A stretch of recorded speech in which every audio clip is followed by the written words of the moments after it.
In the bustling town of Capernaum, nestled along the serene shores of the Sea of Galilee, lived a humble carpenter named Jesus.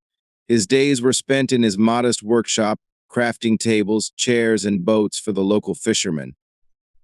Despite the simplicity of his trade, Jesus possessed a unique wisdom and a compassionate heart that set him apart. One sunny morning, as Jesus was busy shaping a sturdy piece of wood into a new boat, a crowd gathered outside his workshop. Whispers of his teachings and miracles had spread like wildfire, and people from neighboring villages flocked to see him. They were drawn not only by the promise of physical healing, but also by the hope and love that emanated from his very presence. "Rabbi, tell us more about the kingdom of heaven," a young man called out. Jesus put down his tools, wiped the sweat from his brow, and stepped outside. His eyes, filled with kindness, met the eager faces of the crowd. "The kingdom of heaven is like a mustard seed," he began. "Though it is the smallest of all seeds, when it grows, it becomes the largest of garden plants and becomes a tree, so that the birds come and perch in its branches." The crowd listened intently, their hearts yearning for the peace and understanding that his words brought. Among them was a widow named Miriam, whose frail frame and weary eyes spoke of a life filled with hardship. She had lost her husband, an only son, to illness and struggled daily to make ends meet. As Jesus continued to speak, he noticed Miriam standing at the edge of the crowd. Her silent suffering touched him deeply. After finishing his teaching, he made his way to her. "Peace be with you, Miriam," he said gently. Startled, she looked up at him. "Rabbi, how do you know my name?" "I know more than just your name," he replied with a warm smile. "I know the burdens you carry and the pain you feel. Come, let us talk." They walked to a quiet spot by the sea, where the gentle waves lapped against the shore. Jesus sat beside her, his eyes filled with compassion. "Tell me, Miriam, how can I help you?" Tears welled up in her eyes as she poured out her heart. "I am alone, Rabbi. My husband and son are gone, and I have no one left. Each day is a struggle just to survive. I am lost and afraid." Jesus reached out and took her hand in his. "You are not alone, Miriam. I am here for you, and so is our Father in heaven.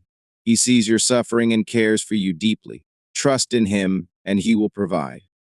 Miriam felt a warmth and peace wash over her, something she had not felt in years. "Thank you, Rabbi," she whispered. "But what can I do to survive? I have no skills, no means to support myself." Jesus thought for a moment, then said, "Come with me to the synagogue tomorrow. There is much work to be done, and many hands are needed. You can help tend to the needs of the people, and in return you will receive what you need." Miriam nodded, her heart lightened by the prospect of hope. "I will, Rabbi. Thank you." As the sun set over the Sea of Galilee, casting a golden glow over the water, Jesus and Miriam walked back to the town. The promise of a new beginning filled the air, and for the first time in a long while, Miriam felt a glimmer of hope. The next day, Miriam arrived at the synagogue as Jesus had instructed. The building was abuzz with activity. People came seeking guidance, healing, and comfort. Jesus moved among them with grace and compassion, offering words of wisdom and performing miraculous healings. Miriam watched in awe as Jesus restored sight to a blind man and cured a woman who had been suffering for years. His touch seemed to bring instant relief and peace. Despite her own struggles, she felt a sense of joy and fulfillment in being part of this work.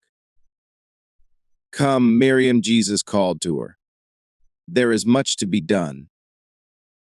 He introduced her to the other followers who were helping with the ministry. Among them was Peter, a rugged fisherman with a heart of gold, and Mary Magdalene, whose devotion to Jesus was unwavering. They welcomed Miriam with open arms and guided her in her new role. Miriam quickly found her place, helping to distribute food and clothing to those in need, tending to the sick, and offering comfort to the weary. Her own pain began to heal as she immersed herself in caring for others. The community that Jesus had built was one of love and support, and Miriam felt blessed to be a part of it. One evening, as the sun dipped below the horizon, Jesus gathered his disciples and followers around a fire. "We are called to serve others," he said, "to show them the love and compassion of our Father in heaven. It is through our actions that we demonstrate our faith and bring hope to the hopeless." Miriam listened intently, her heart full of gratitude. She had found not only a purpose but also a family among these kind-hearted people. She knew that Jesus' words were not just for the crowd but for her as well. As the weeks passed, Miriam grew stronger and more confident. She saw firsthand the transformative power of Jesus' teachings and miracles. One day, a man named Jairus, a leader of the synagogue, came to Jesus in desperation. His young daughter was gravely ill, and he begged Jesus to come and heal her. "Please, Rabbi, come quickly," Jairus pleaded, tears streaming down his face. Without hesitation, Jesus agreed to go. Miriam and the others followed, their hearts heavy with concern.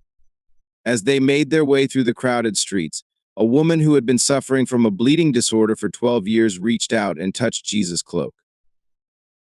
"Who touched me?" Jesus asked, stopping in his tracks. The woman, trembling with fear, fell at his feet. "It was I, Rabbi. I have been suffering for so long, and I believe that if I could just touch your cloak, I would be healed." Jesus looked at her with compassion. "Daughter, your faith has healed you. Go in peace and be free from your suffering." Miriam marveled at the power of faith and the boundless compassion of Jesus. They continued to Jairus' house, where mourners were already gathered, weeping for the girl who had passed away. "Do not be afraid. Only believe," Jesus said to Jairus. He took the child's hand and said, "Little girl, I say to you, get up immediately." The girl stood up and began to walk around. The room filled with gasps of astonishment and cries of joy.